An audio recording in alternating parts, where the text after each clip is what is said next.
ఓం నమో వెంకటేశాయ. శ్రీ విష్ణు సహస్రనామ మాధుర్యం అనే ఈ ధారావాహిక శీర్షిక ఆ దేవదేవుని అనుగ్రహంతో అవిచ్ఛిన్నంగా ప్రవాహ రూపంగా అలా సాగుతూ ఉండడానికి ఆయనకు సాష్టాంగపడి కృతజ్ఞతల్ని తెలియజేస్తున్నాం.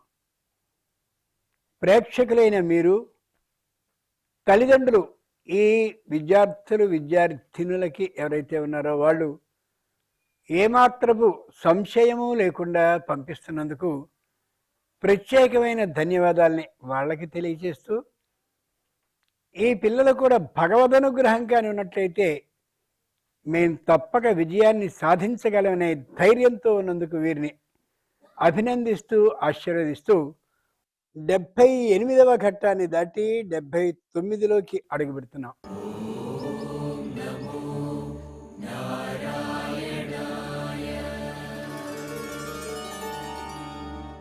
ఇదే స్ఫూర్తితో వీరందరూ 41వ శ్లోకం నుండి 60వ శ్లోకం వరకు చదవబోయే ముందు ఒక ముఖ్యమైనటువంటి విశేషాన్ని తెలుసుకుందాం. మనం గోవింద, ఎక్కడైనా మనం వెంకటేశ్వర స్వామి ఆలయానికి వెళ్ళామంటే గోవింద నామస్మరణే వినిపిస్తూ ఉంటుంది. అంతేకాదు, గోవిందరాజస్వామి ఆలయానికి వెళ్ళినట్టయితే విశేషంగా వినిపిస్తూ ఉంటుంది గోవిందనామం. అంతే కదా. ఆ గోవింద పదానికి ఎన్ని అర్థాలు ఉన్నాయో మనం ఒకసారి తెలుసుకుందాం. గాం విందతీతి గోవింద, మాటని రక్షించేవాడు గోవిందుడు. మాటను రక్షించడం ఏమిటి అంటే, అమ్మా నేను ఎల్లుండి నా రుణాన్ని తీర్చేసుకుంటాను, కాస్త వేళ ఒక 100 రూపాయలు ఇస్తావా అని అనుకుందాం. ఆవిడ ఇస్తుంది మనకి. భగవంతుడికి నమస్కరించుకుంటూ, గోవింద ఈ మాటను నేను నిలుపుకునేలా చేయి. ఎల్లుండికి ఏదో ఒక విధమైనటువంటి ఇబ్బంది వచ్చి ఆమెకి ఆ సొమ్ముని నేను ఇయ్యలేనటువంటి పరిస్థితిని కలిగించకు. అప్పుడు ఏమవుతుంది, ముందు నాటికి ఈమె ఇవ్వదు, అందరికీ కూడా ఆమె ఇవ్వదు, జాగ్రత్త అనే విషయాన్ని ప్రచారం చేస్తుంది. దాంతో నేను ఇబ్బందికి గురవుతాను. గాం విందతీతి గోవింద, మీ స్థాయిలో అర్థమయ్యేలా చెప్తున్నా. మనం అన్నటువంటి మాటని నిలబెట్టుకునేలా చేసేటటువంటి వాడు ఎవరో ఆయన గోవిందుడు. నా పిల్లకి చక్కనైనటువంటి వరునితో వివాహం అయ్యేలా చేయి, తప్పక నీ దర్శనానికి ఫలాని రోజున వచ్చి తీరుతాను అన్నప్పుడు ఆయనకి హృదయపూర్వకంగా భక్తి శ్రద్ధలతో మనం సాష్టాంగపడి నమస్కారాన్ని చేస్తే గాం విందతీతి గోవింద. అలాగనే ఏం దుఃఖపడకు, నేను నీ మాటని నిలబెడతాను, నీ వాక్కులో నిలబడి నీ వాక్కుని ఏ విధంగానూ కూడా వ్యర్థం కాకుండా ఉండేలా చేస్తాను అంటాడు గోవింద. ఎంత మంచి మాట అది. భగవంతుడిని ఒకటే, భగవంతుడికి ఆభరణాలని చేయించడం, భగవంతుడికి విశేషమైనటువంటి పుష్పాభిషేకాన్ని చేయడం, భగవంతునికి కావలసినటువంటి అనేక ఆడంబర అట్టహాస విధానాలతో పూజని చేయడాన్ని భగవంతుడు ఇష్టపడడు. ఆయన దేన్ని ఇష్టపడతాడు? నామ పారాయణ ప్రీత. విష్ణు సహస్రనామాలు ఏవైతే ఉన్నాయో వాటిని ఎన్ని మార్లు పారాయణం చేసావే, ఎన్ని మార్లు చేసావురా, ఎంత నామాన్ని నాకు అర్పించావు అనేదే ఆయన చూస్తూ ఉంటాడు. బాగా ఆలోచించుకోగలగాలి. పూర్వపు రోజుల్లో దేవాలయాల్లో ఇంతింత సొమ్ము, ఇన్నిన్ని సౌకర్యాలు దేవాలయాల్లో ఉండేవి కావు. మరి ఎందుకని ఆ దేవతలందరినీ ప్రార్థిస్తే పనులన్నీ సకాలంలో అవుతూ ఉండేవి? మరి ఆభరణాలు లేవుగా, పుష్ప పూజలు లేవుగా, ఇంకా ఇంకా ఇంకా ఈవేళ కనిపించే ఆడంబరాలు అట్టహాసాలు లేవుగా. కారణం ఒకటే, భక్తి శ్రద్ధలతో ఇది కావాలని ఆర్తితో కానీ మనం ప్రార్థిస్తే గాం విందతీతి గోవింద, ఇది యథార్థం. అనకూడని మాటైనా ఒక్క మాట అనుకుందాం.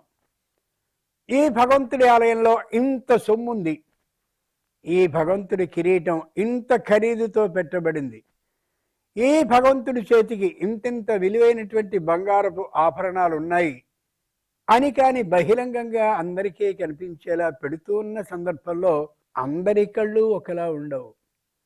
ఓహో, ఈ ఆలయంలో ఇంత కనక సంపద అంటే బంగారం ఉంది, ఇంత వెండి ఉంది, ఇంత ధనం ఉంది అనే ఆలోచనతో వేరు విధమైనటువంటి దృష్టి కలిగే వాళ్ళు కూడా ఉండొచ్చు. అంచేత దేవాలయాలకి ఎంత ఎంత ఎంత స్థిరమైనటువంటి ఆ ఆస్తుల్ని కాకుండా చరమైన ఆస్తులైన బంగారం, వెండి మొదలైనటువంటి వాటిని ఇస్తే అంతగా దైవానికి ఇబ్బందే కలుగుతుంది తప్ప మరొకటి కాదు. ఒకప్పటి రోజుల్లో మనం గమనించాం, చూసాం, దేవాలయాలు ఎన్నెన్నో కొల్లగొట్టబడ్డాయి అని. వాటన్నిటినీ సంపాదించుకునేందుకు ఎంతెంత కష్టపడవలసి వచ్చిందో అంత కష్టపడ్డా కూడా తిరిగి మనం రక్షించుకోలేకపోయాము, మొత్తం అంతటిని మళ్ళీ సమీకరించుకోలేకపోయాము మనకి తెలుసు. ఈవేళ అంత ఆస్తి, ఆ విధమైనటువంటి బంగారము, వెండి మొదలైనటువంటి వాటిని ఇయ్యకుండా ఉన్నటువంటి పక్షంలో దేవుడు ప్రశాంతంగా ఉండగలుగుతాడు, మనం కూడా ఆనందంగా ఉండగలుగుతాం. ఇటువంటి సందర్భంలో గాం విందతీతి గోవింద. కాబట్టి మన మాటని రక్షించేవాడు శ్రీ మహావిష్ణువు. కాబట్టి మన మాటని విష్ణు సహస్రనామ రూపంలో నిరంతరం అంటూ ఉంటే ఖచ్చితంగా మనని రక్షిస్తాడు ఆయన. ఇది ఒక అర్థం. రెండు, గాం విందతీతి గోవింద. ఒకటి, గవా విందత ఇతి గోవింద. ఆవు మంచి కష్టం వచ్చినటువంటి సందర్భంలో వ్యక్తిని రక్షించగలుగుతుంది. ఇదేమిటి చిత్రంగా ఉంది, ఆవు ఎలా రక్షిస్తుంది మనిషిని? రఘుమహారాజు అని ఒక ఆయన ఉన్నాడు. ఏది, ఈ రామచంద్రుని యొక్క వంశంలో పూర్వుడు ఆయన. బ్రహ్మాండమైనటువంటి యాగాన్ని చేస్తుంటే ఇంద్రుడు పరీక్షాధికారి. అంటే ఎవరు ఏ యాగాన్ని ప్రారంభించినా కామ, క్రోధ, లోభ, మోహ, మద, మాత్సర్యాలని ఆరిటిలోనూ ఆయన పరీక్షను పెడుతుంటాడు. అదేమిటి, ఎందుకు ఇలా పెడతాడు? దేవతలు ఆయనకు ఆ అధికారాన్ని ఇచ్చి ఎవరెవరు ఇలా చేయబోయినప్పటికీ వాళ్ళకి ఎంత స్థాయి చిక్కనైన భక్తి ఉందో తెలుసుకోవాల్సిందిగా ఒక నిర్ణయాన్ని ఇంద్రలోక సభ అయినటువంటి సుధర్మలో ఏర్పాటు చేస్తే ఆయన అలా చేస్తున్నాడు తప్ప ఆయన దుర్మార్గుడు, నీచుడు కానే కాదు. మీరు పరీక్షకు వెళ్ళేటటువంటి సందర్భంలో మీ గురువుగారు ఏం చేస్తూ ఉంటాడు? మీరు సమాధానం చెప్పలేనటువంటి గట్టి ప్రశ్నల్ని మీకు ఇస్తారు. ఎందుకని? అంత గట్టి ప్రశ్నలకే మీరు సమాధానం రాయడానికి సిద్ధపడి ఉంటే ముందు నాటికి తేలిక ప్రశ్నలు వస్తే తప్పక పరీక్షలో విజయం సాధించగలుగుతారు. కాబట్టి అంచేత ఇంద్రుడు కూడా ఏం చేస్తాడు? ఈ కామక్రోధ లోభ మోహ మద మాత్సర్యాల్లో పరీక్షను పెట్టి ఎవరు దేంట్లో ఓడిపోయాడో, ఎవరెవరు ఎంత తపశ్శక్తి కలిగిన వాళ్ళో, ఎవరెవరికి ఎంత శ్రద్ధ భక్తులున్నాయో ఆ పరీక్ష ద్వారా తెలుస్తుంటాడు. అలా ఈ రఘుమహారాజు యాగాన్ని చేస్తుంటే యాగానికి అతి ముఖ్యమైనటువంటి ఆ గుర్రాన్ని దాచేశాడు. యజ్ఞానికి అతి ముఖ్యమైనటువంటి అశ్వాన్ని ఎప్పుడైతే దాచేశారో విపరీతమైన గగ్గోలు పుట్టింది రాజ్యంలో. ఎలా యాగం ఆగిపోయింది, యాగం కానీ ఆగిపోయినట్లయితే మహా ఉపద్రవం కలుగుతుందని అదే శాస్త్రం తెలియచేస్తోంది. ఈ లోక ప్రజకి ఏం కష్టం కలుగుతుందో అని అందరూ అంటూ ఉంటే ఆయన కూడా కంగారు పడిపోతూ ఏం చేయాలో తోచక గురువైనటువంటి వశిష్ఠుల వారిని అడిగితే ఆయన చెప్పాడు, అక్కడ ఉండేటటువంటి ఆశ్రమంలోని గోవుందే, ఆ గోమూత్రాన్ని కానీ కళ్ళకి రాసుకున్నట్లయితే ఆ అశ్వం, యజ్ఞాశ్వం ఎక్కడ దాచబడిందో, ఎప్పటికి నీకు లభిస్తుందో ఆ విశేషం స్పష్టంగా తెలుస్తుందని వశిష్ఠ మహర్షి చెప్పగానే ఆ వశిష్ఠుని యొక్క ఏ ధేనువైతే ఉందో ఆ ధేనువు మూత్రాన్ని తీసుకుని ఆయన కళ్ళకి రాసుకున్నాడో లేదో స్పష్టంగా యజ్ఞ అశ్వం కనిపించింది. గమ్మత్తు తెలుస్తోందా? అంచేత గోవు చేత రక్షింపబడ్డాడు ఈ మహానుభావుడైన రఘుమహారాజు. ఆ కారణంగా గోవింద, గోవు చేత రక్షింపబడ్డటువంటి వాడు, ఆ అవకాశాన్ని ఇచ్చినటువంటి వాడు గోవిందుడు. ఎంత ఆశ్చర్యంగా ఉంది. ఇంకోటి గోవింద, గో అనే శబ్దానికి అమృతం అని కూడా అర్థం ఉంది. అమృత భాండాన్ని మహానుభావుడైనటువంటి ధన్వంతరి, ఆ దేవతలు దానవులు కలిసి పాల సముద్రాన్ని చిరికినటువంటి వేళ తెచ్చాడు. ఆ తెచ్చినటువంటి అమృతాన్ని చూశారు. అది ఒక బ్రహ్మాండమైన భాండంలో ఉందనే యథార్థాన్ని గమనించారు అసురులు. అసురులంటే వాళ్ళకి లోకాన్ని విధ్వంసం చేయడమే తప్ప రక్షించాలనే ఆలోచన ఏమాత్రము ఉండదు. వెంటనే చూస్తుండగానే ధన్వంతరి ఆ చేతిలో ఉన్న అమృత భాండాన్ని ఠక్కన పుచ్చుకుని ఎత్తుకుపోయారు అసురులు. అలాంటి సందర్భంలో ఈ శ్రీ మహావిష్ణువే మోహిని అవతారాన్ని ధరించి ఆ అమృత భాండాన్ని తెచ్చి లోకానికి మనకి అందించాడు. గోవింద, అమృతాన్ని ఎవరైతే రక్షించారో అందుకు కూడా ఆయన్ని గోవింద అని అంటారు.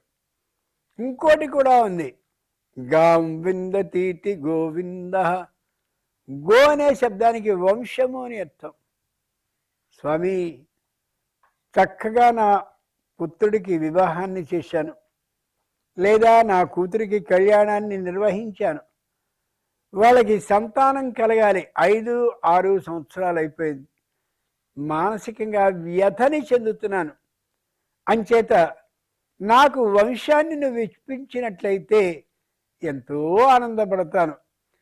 పూర్వం నుంచి అవిచ్ఛిన్నంగా వస్తున్నటువంటి మా వంశం ఏదైతే ఉందో అది ఇక్కడితో ఆగిపోకుండా ఉండేలా, ఇలా నిరంతరం కొనసాగేలా గాం విందతీతి గోవింద, మా వంశ పరంపరని ఆగిపోకుండా రక్షించవయ్యా అని ప్రార్థిస్తే గాం విందతీతి గోవింద, వంశాన్ని రక్షించేవాడు కాబట్టి ఆ కారణంగా కూడా ఈయన గోవిందుడు అవుతాడు. అంటే ఏమన్నమాట, ఏది మనకి లోటుగా ఉండి మనం మనః క్షోభని పొందుతున్నామో దాన్ని తీర్చగలిగిన శక్తి ఉన్నటువంటి వాడు శ్రీ మహావిష్ణువు అని అర్థం. మనం ఆ విధమైన శ్రద్ధ భక్తులతో ఆయన్ని స్తుతిస్తే నిరంతరం గో రక్షణని చేస్తూనే ఉంటాడు. మరో ముఖ్యమైన విశేషాన్ని చెప్పుకుని చదువుదాం. ఏకైకా గౌ త్రయసింహా పంచవ్యాఘ్రా ప్రసూతిభిః అధర్మో నష్ట సంతాన ధర్మ సంతానవర్ధన. ఏకైకా గౌ, ఆవు కానీ ఇన్నట్టయితే ఒకే ఒక్క పిల్లని పెడుతుంది. అది పెయ్య కావచ్చు, కోడె కావచ్చు. కోడె అంటే మగ, పెయ్య అంటే ఆడ సంతానం. ఏకైకా గౌ త్రయసింహా, సింహం కానీ ఓసారి ఈనితే 3 పిల్లల్ని పెడుతుంది. పంచవ్యాఘ్రా ప్రసూతిభిః, అదే పులి కానీ ఈనట్టయితే 5 పెడుతుంది. ఇప్పుడు ఆలోచించండి, ఆవులకి 3 రెట్లు సింహాలు, ఆవులకి 5 రెట్లు పులులు లోకంలో ఉండాలి. నిజంగా సింహాలే 3 రెట్లు ఆవు కంటే, ఆ పులులు ఆవు కంటే 5 రెట్లు ఉంటే మనం ఇక్కడికి వచ్చి ఈ దేవదేవుడిని స్తుతించుకోగలిగిన అవకాశం మనకు ఉండేదా? భగవంతుడు ఏం చేస్తాడంటే గాం విందతీతి గోవింద, సాధు లక్షణం కలిగినటువంటి ఏ గో సంతతి గో జాతి ఉందో దాన్ని రక్షిస్తాడు. కాబట్టే ఈ సింహం సంతానాన్ని కనగానే దానికే విపరీతమైనటువంటి ఆకలి వేసి అప్పుడే సంతానాన్ని కన్నటువంటి ఆడు సింహం అమాంతంగా తలలు కొరికేసి సొంత సంతానాన్ని చంపేస్తుంది. అందుకని మనం జీవిస్తున్నాం. అలాగే పుత్రాదిని వ్యాఘ్రి అంటారు. అలాగే వ్యాఘ్రం అంటే పులి కూడా సంతానం కలగ్గానే విపరీతమైన ఆకలిగా ఉండి ఆ గర్భవతి కాన్పు కలిగినటువంటి ఆ పులి వెంటనే తినేస్తుంది తన పిల్లల్ని. ఇప్పటికీ మనం గమనించవచ్చు, ఏ సింహము పులి లక్షణాలు రెండు కలిపి పిల్లిలో ఉంటాయో ఆ పిల్లి అదే పని చేస్తుంది. ఎక్కడైనా సరే పిల్లి వస్తుంది అంటే మగపిల్లి రాకని గమనించి ఆడపిల్లి విపరీతమైనటువంటి దుఃఖాన్ని అనుభవిస్తూ చాలా బాధపడిపోతుంది. ఎందుకని? అది వచ్చి తలలు కొరికేస్తుంది. కొరికేసేసి తన సంతానాన్నే తాను బతకనీయకుండా చేస్తుంది. ఈ సింహపు లక్షణాలు ఆ పులి లక్షణాలు దానికి ఉంటాయి. అంచేతనే ఇళ్లలో పెద్దలు ఏం చెప్పేవారు, ఒరే పిల్లికి పిండం పెట్టుకురా అని చెప్తూ ఉండేవారు.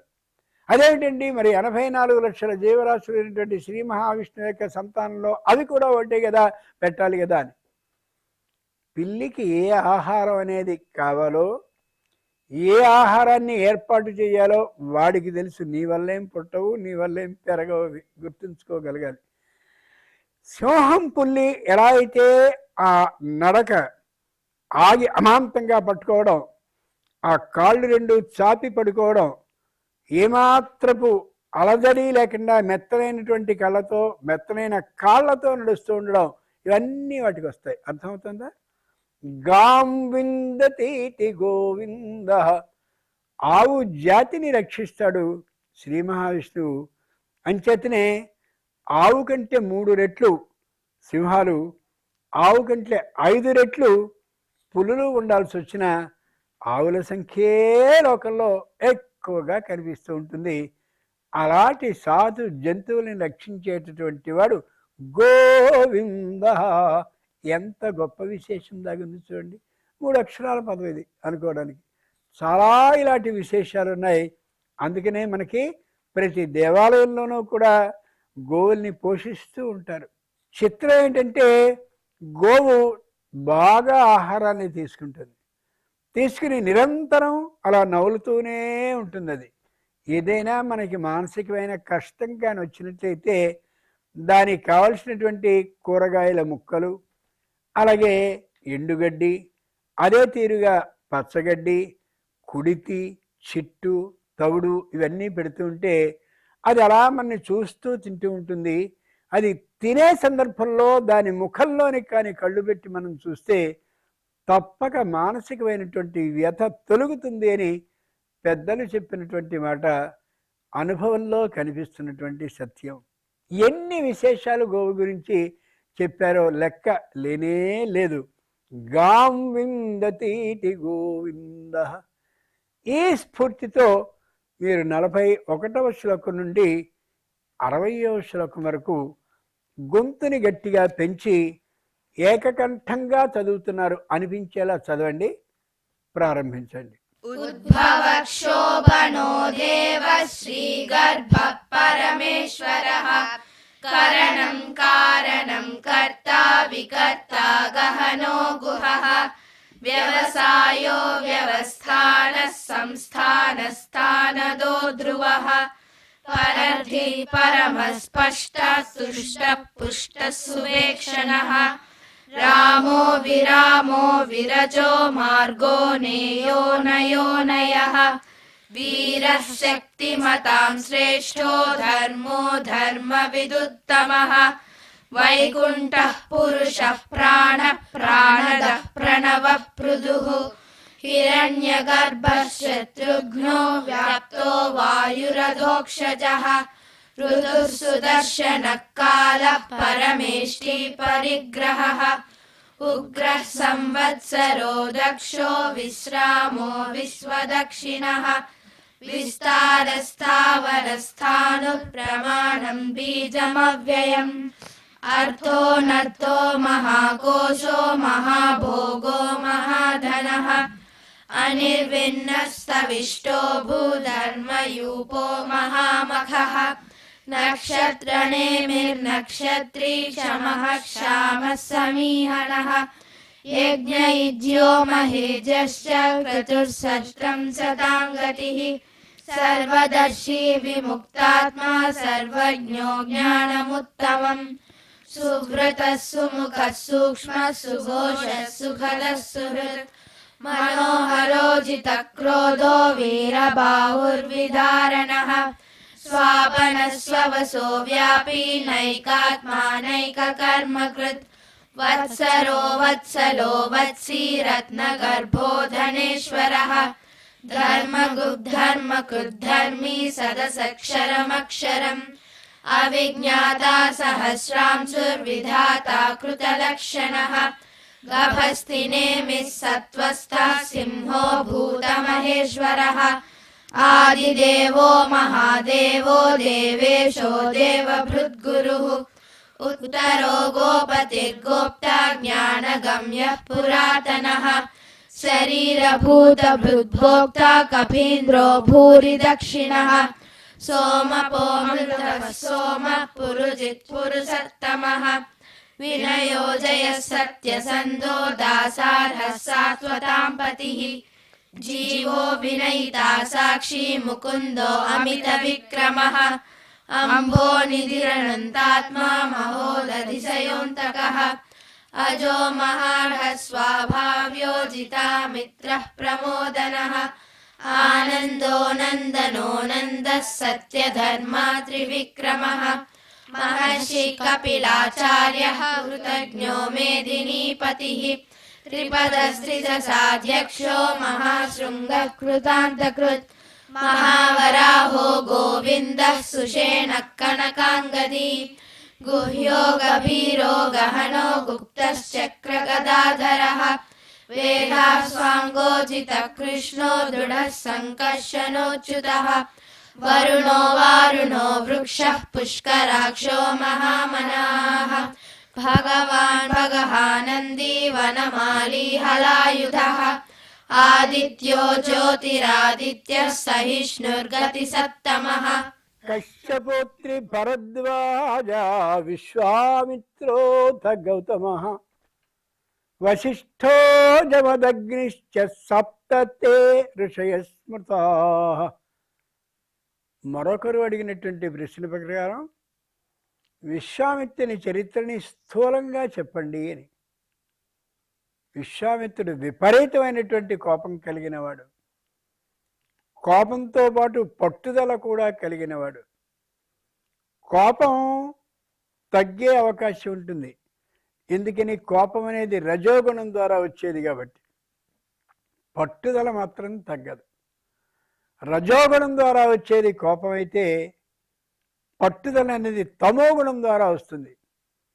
పట్టుదల తమ పట్టుదల నెగ్గేంత వరకు కూడా ఉంటుంది. ఒక్కో సందర్భంలో తమోగుణం ద్వారా ఏదైనా సరే శరీరాన్ని గాయపరిచేంత వరకు కూడా ఆ పట్టుదల తగ్గదు. అంచేత కుటుంబాలలో ఉండే అందరికీ కూడా ఈ పూర్వపు ఇతిహాస పురాణాలని వినిపిస్తూ కానీ ఉన్నట్లయితే, ఓహో పట్టుదల కలిగి ఫలాని వాడు నాశనమయ్యాడు, అలాగే కోపం కారణంగా ఫలాని ఆయన ఇబ్బందికి గురయ్యాడు, నేను ఇలా ఉండకూడదు అనే కనీసపు ఆలోచన కలిగి కుటుంబాల్లో ఈ విధమైనటువంటి అస్తవ్యస్త స్థితి రానిరాదు. ఇంతకీ విశ్వామిత్రుడు ఏం చేశాడో తెలిసిన, ఇంత కోపం ఉన్నవాడు, ఇన్ని పొరపాట్లు చేసినటువంటి వాడు సీతాదేవి కళ్యాణానికి వెళ్ళాడు. జనక మహారాజా పురికి వెడితే అటు నుంచి వశిష్ఠ మహర్షి వచ్చాడు. ఇటువైపు శతానందుడు ఉన్నాడు. దశరథ మహారాజు వైపు పురోహితుడు వశిష్ఠుడైతే, ఇటు జనక మహారాజు పురోహితుడు శతానందుడు. ఆ శతానందుడు ఈ విశ్వామిత్రుడి గురించి నిండు రాజ్యసభలో చెప్పడం మొదలుపెట్టాడు. ఇక్కడ కూర్చున్నాడే ఈ విశ్వామిత్రుడు మొదట్లో వశిష్ఠుని ఆశ్రమం మీదకి దండెత్తి విపరీతంగా ధ్వంసం చేశాడు. అంతేకాక అక్కడ ఉన్నటువంటి కామధేనువుని కావాలి అని కోరితే ఆయన ఆ కామధేనునే ప్రార్థిస్తే కామధేనువే ఒకసారి విశ్వరూపాన్ని ధరించినట్లుగా చేసి విశ్వామిత్రుని సేనని మొత్తం తరిమి కొట్టింది అని చెప్పినప్పుడు అదే పరిస్థితిలో మనం ఉంటే ఏం చేస్తాం? అదంతా ఎందుకే ఆపే అంటామా అనమా? కానీ విశ్వామిత్రుడు చిరునవ్వు నవ్వుతూ కూర్చున్నాడు. గుర్తుంచుకోండి, ఒక వయస్సు వచ్చిన తర్వాత ఈ కోపంతో, ఈ పట్టుదలతో, ఈ వెర్రితనంతో, అహంకారంతో చేసినటువంటి అదంతా కూడా తరువాతి కాలానికి తగ్గినట్టుగా అనిపిస్తూ ఉంటుంది. ఇలా అనేకమైనటువంటి విశేషాలు విశ్వామిత్రుని చరిత్ర ద్వారా మనకి తెలుస్తుంది. విన్నారుగా, ఈ స్ఫూర్తితో శ్రీ విష్ణు సహస్రనామ మాధుర్య కార్యక్రమం ధారావాహిగా నడుస్తున్నది. అవిచ్ఛిన్నంగా కొనసాగుతూ ఉండాలని, ప్రేక్షకులైనటువంటి మీ ఆదరణ సర్వకాలము ఉండాలని, మీరు అడిగేటటువంటి ప్రశ్నలన్నింటికీ కూడా సమాధానాలు శ్రీ విష్ణు సహస్రనామానికి సంబంధించిన లేదా మహానుభావులైన ఋషులకి సంబంధించిన ప్రశ్నలే అయినట్లయితే తప్పక చెప్పబడతాయని తెలియజేస్తూ ఓం నమో వెంకటేశాయ.